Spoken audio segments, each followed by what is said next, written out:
The Different Hats of the President by Liesl Schleusener, Bennett Steidinger, Will Atkinson, and Marie McCoy.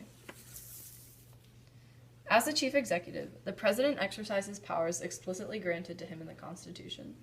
Such powers include implementing policy, supervising the executive branch of government, and appointing and removing executive officials.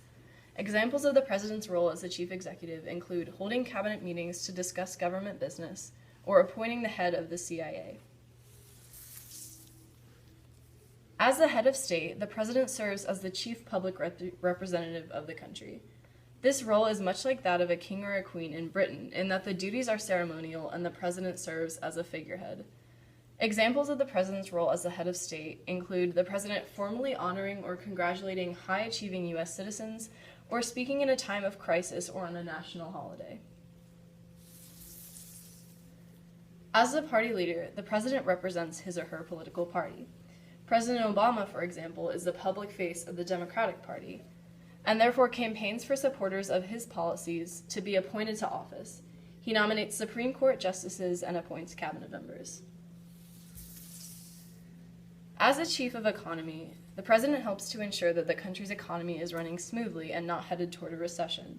He works with advisors that he appoints to analyze important economic factors such as unemployment and taxes.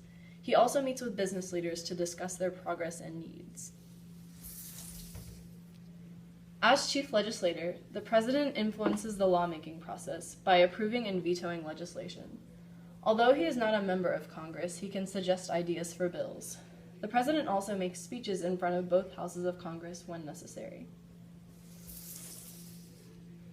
As the commander-in-chief, the president controls functions of the military. He decides where troops will be stationed, where ships will be sent, and how weapons will be used.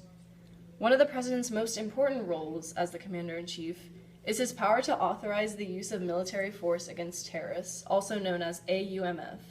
This responsibility was implemented post 9/11. As chief diplomat, the president serves as the national spokesperson.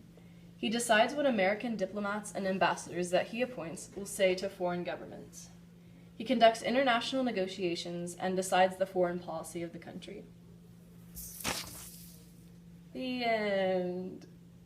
Yay!